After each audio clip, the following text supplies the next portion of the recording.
Well, so's my compost. All right, we'll call this meeting to order. Roll call. Boots? Here. McNeil? Here. Weaver? Here. Anderson? Here. Spear? Here.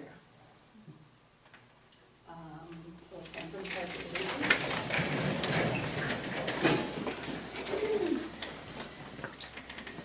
I pledge allegiance to the flag of the United States of America and to the republic for which it stands, one nation, under God, indivisible, with liberty and justice for all.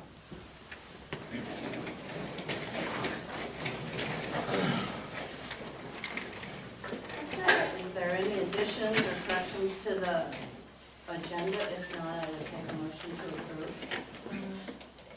Boots with the first, McNeil with the second. Anderson? Yes. Weaver? Yes. McNeil? Yes. Boots? Yes. I vote too. Oh, Spear? Yes. If there's any unscheduled communication, if you'd like to come to the podium and state your name and address.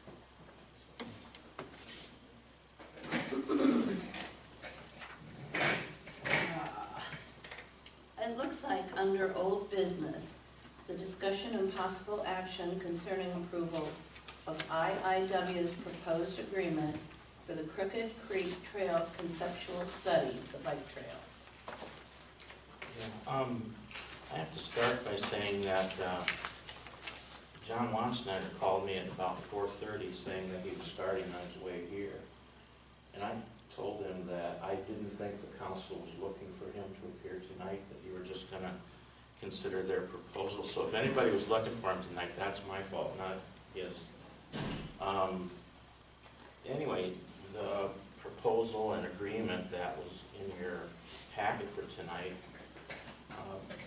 what we did was, because we knew that we had council members interested in sitting in on this training session to follow, we thought we'd try to get a head start or a jump on this trail project, at least on the conceptual plan, conceptual study level. And that's what this proposal is. The amount of it is $17,522. It doesn't do preliminary engineering, it doesn't do final engineering or bidding. Those would be things more down the line if you decide to go on from the conceptual stage. But there are probably parts of what's going to be done in the conceptual stage that can be used in engineering that comes along later. What this stage is going to do is, for the most part, as they say in their proposal, help determine the desirable route and features for the trail to try to match the goals that the city wishes to achieve. He mentions that it is important that the city involve the right people and follow an effective process for identifying goals, route, and features, and for arriving at the optimum conceptual plan to meet these goals. And then he mentions that their firm has done that for a number of trail projects. And then as you get further into the agreement, they talk about the scope of services that they would do as a part of this project. And then, like I mentioned a little while ago, there are exclusions from this, such as preliminary and final engineering going forward. The other thing to mention is a lot of times engineering is used as background information for grant applications. Now, sometimes there are going to be cases where if we proceed and try to apply for a grant, we may need more engineering than what is going to be here. And so he goes on to say that if that's the case, that would be outside the scope of this, and that they would give us a price for helping on a grant application. But it's hard to say what that would be because grant applications often require different things. So that's just something that I wanted to keep you aware of. And he also mentioned that if this is, or when this is accepted, they propose to have the conceptual study done within 45 days.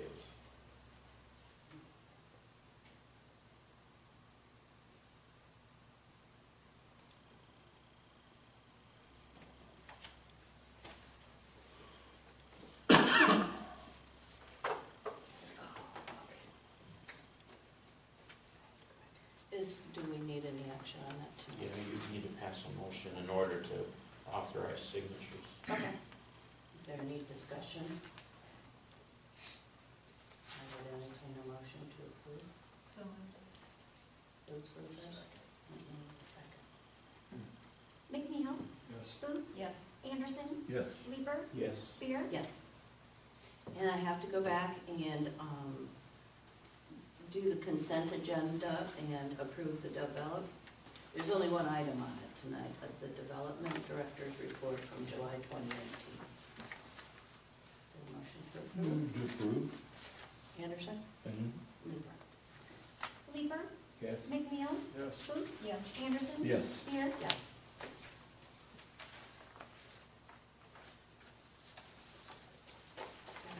We'll go to item J1, Touch a Truck event, and this, Linda's not here.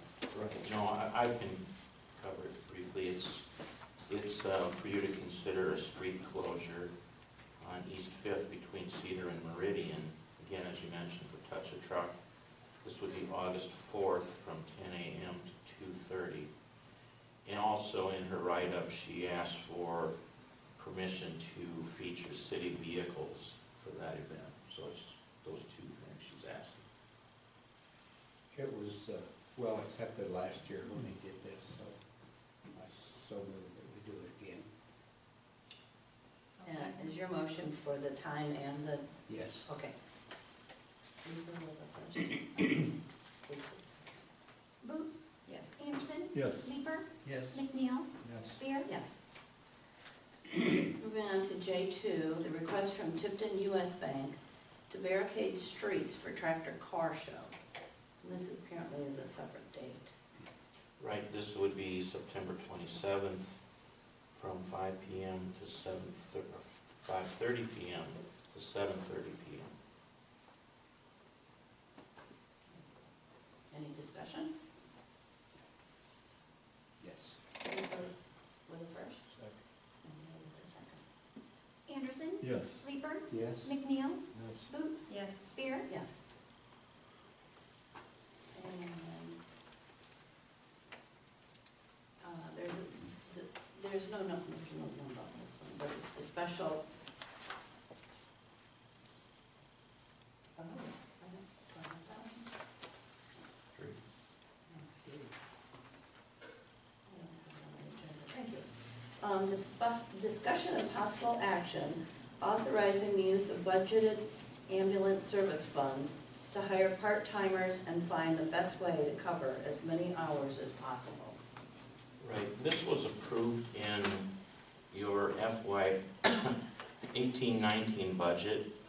The line for part-time help was increased by $23,500, bringing the total for that line to just shy of $110,000. The reason for the committee meeting was to ask if in the time between when this was put into the budget and now, were there any concerns about going ahead with this plan to hire more part-time help, or had there been any, sort of, reconsideration of whether to do that? Brad met with the mayor and Leanne, Melissa and I were also there, and the goal of this, as it says in the write-up, is to staff more part-time hours to reduce the ambulance services gaps and uncovered hours and enhance ambulance response capabilities. Then Brad mentioned while not responding to emergency calls, the newly added staff would be able to focus on public outreach, education, and prevention.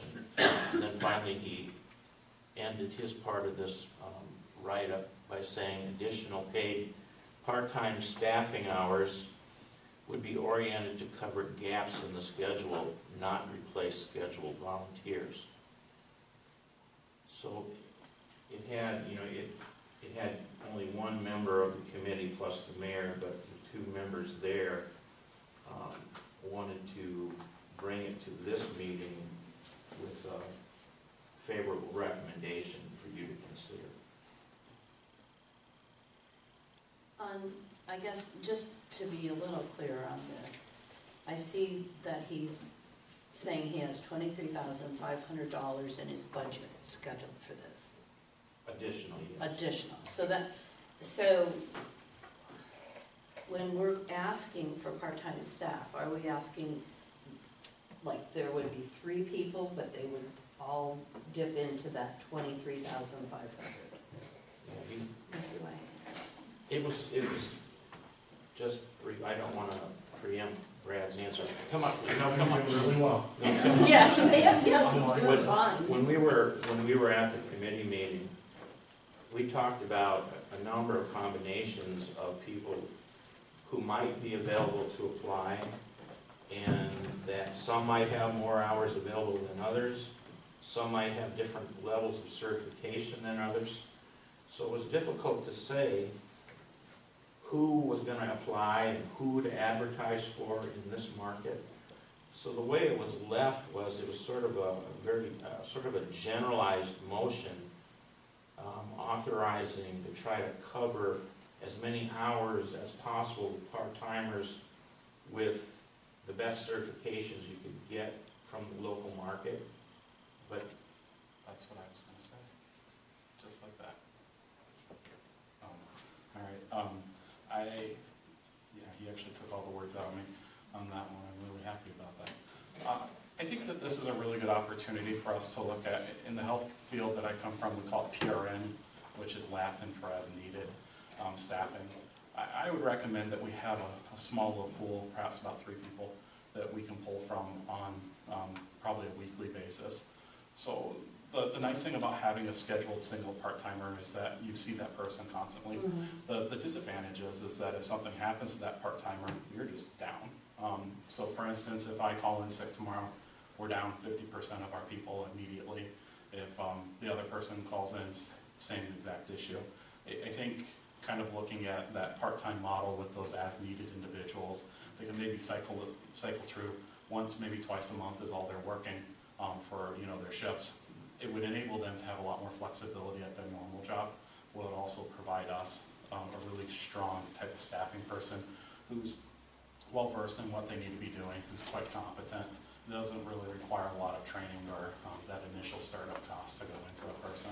So I would envision a person who has some experience in an ambulance, from an ambulance, maybe from a much more experienced or much more busy ambulance service, saying, I want to come out to Tipton, I want to work some more hours, I want to get in a little bit more time, do something that has a little bit more diversity to it with a lot more, maybe those other projects other than just responding to 911 calls, and get some better job satisfaction. I think we have a really good opportunity to do a lot with the ambulance service and for those individuals.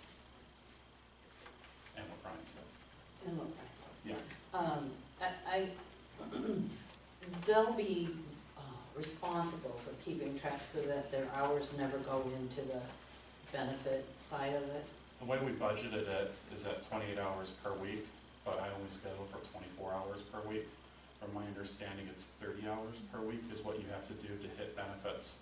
So those, that 6-hour gap right there enables us to have some flexibility in the event that there's a last-minute call or something bad happens. But it also provides them with enough hours to justify their time coming out here. We will hopefully also be looking within your volunteers. Yeah, absolutely. Oh, I think it'd be smart okay. to open it up to everybody though in a public search, not rather than just strictly an internal though too. Okay. Thank you. Yep. Any more discussion? I will. Is this a motion? I would consider a motion to approve. First. Anderson with the second. Lieber, Yeah. McNeil, Yes. Coombs? Yes. Anderson? Yes. Spear? Yes. I did just, one comment is that I'm well pleased with the way that Brad's taking care of the ambulance, Thank you. and keep up the good work.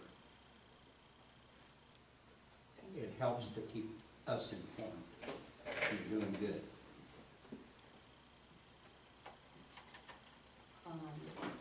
Also in our packet is the discussion of possible action concerning recommendations of downtown parking, of the downtown parking committee for a 9-month study to allow 48-hour parking in these locations. West 6th Street, Cedar to Lynn on the north side, East 6th Street, Cedar to Meridian, north side, East 6th Street, Cedar to Meridian, west half block, south side, Meridian, 6th to 5th, north half block, west side, West 4th Street, Cedar to Lynn, south side, East 4th Street, Cedar to Meridian, east half block, south side. Yeah, this is, as I mentioned in the write-up, this was a 3-meeting process where in the first meeting, and the mayor and I were involved in all 3. In the first meeting, we had people who were business owners, tenants, or management, proprietors, or a combination of those things. And it was kind of a free flow of different ideas that the mayor took down. The second meeting was with Lisa and Steve from the city staff.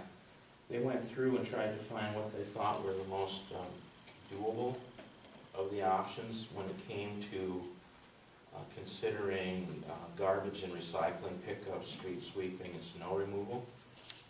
I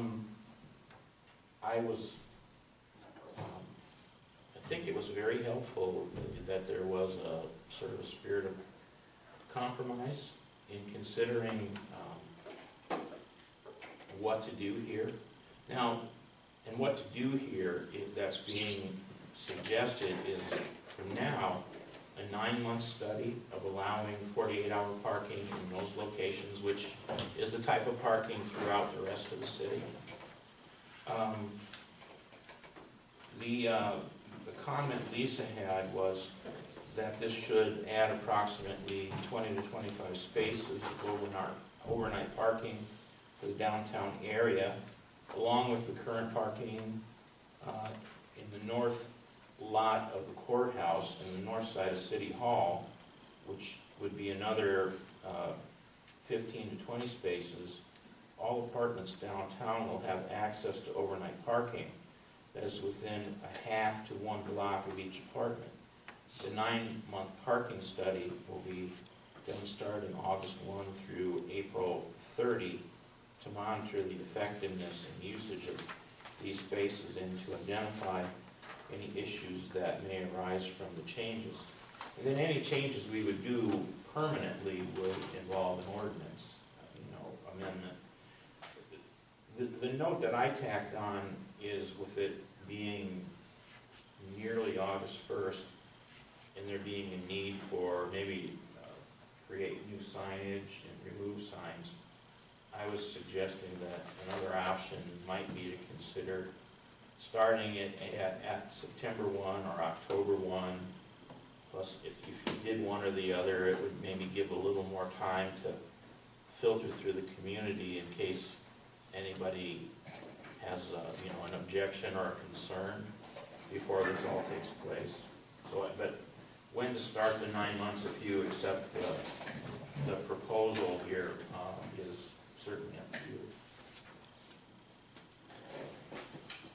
Do you have anything you want to add, Lisa?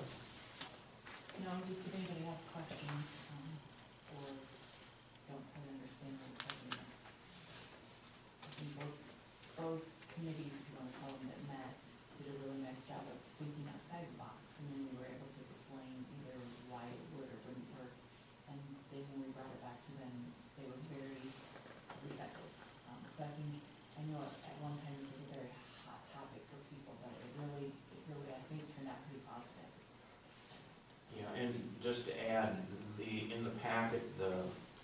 drawing of the areas that I highlighted that were where this 9-month study that we've done didn't come out as good as we might have hoped, so I laid out this other sheet, and it shows in green the areas that are intended for this.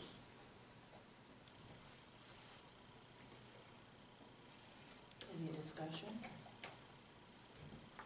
Can you guys just explain how does 48 hours work and how's it enforced?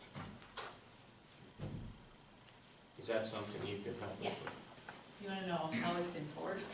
Yeah, what happens after 48 hours and then Well, what do you- if somebody doesn't move a car within 48 hours, it's like the rest of the city. We will put an orange sticker on it that says, you need to move this or it could be towed. We really try hard to contact the people and run the license plate, find out who it is, and just say, hey, this needs to be moved within, we give them a little bit of time. We try that, and then we explain, a lot of people don't honestly know about the 48-hour ordinance, you have to tell them. We don't actively go out and chalk tires and sit on a corner and with a stopwatch. We don't have time for that. But if people call in and let us know, hey, a car's been sitting here for this long, we'll go talk to people. That's how we like to start off handling it. If it gets really bad and they continue to not follow the rules, then there will be a ticket, but that's kind of a last resort. and then after they move after 48 hours, is there a certain period of time before they can reoccupy that? Oh, they just have to move it, I would say, go run some errands, you can put it back where it was, you just have to move it. Start over again? Yeah. Okay.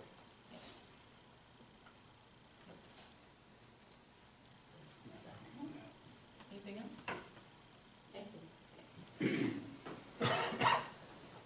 I would entertain a motion to approve. So Plus, we would need what starting date you'd like as part of your motion. So August 1st or September 1st. start date. What? August 1st. August. Anderson with a first for August 1st. Did you say? Who was that? McNeil, Yes. Boots, Yes. Anderson, Yes. Leeper, Yes. Spear, Yes.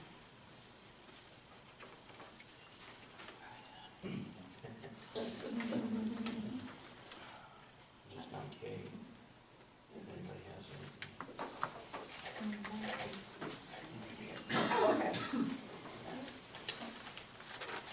We would entertain any reports from the mayor, and the mayor pro tem does not have anything.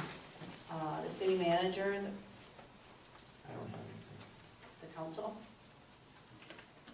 department heads. Oh, that's easy. Yeah, then I would take a motion to adjourn. So moved. Leeper with the first, McNeil with the second. Boots, Yes. Anderson, Yes. Leeper, Yes. McNeil, Yes. Spear. Yes, meeting adjourned. For those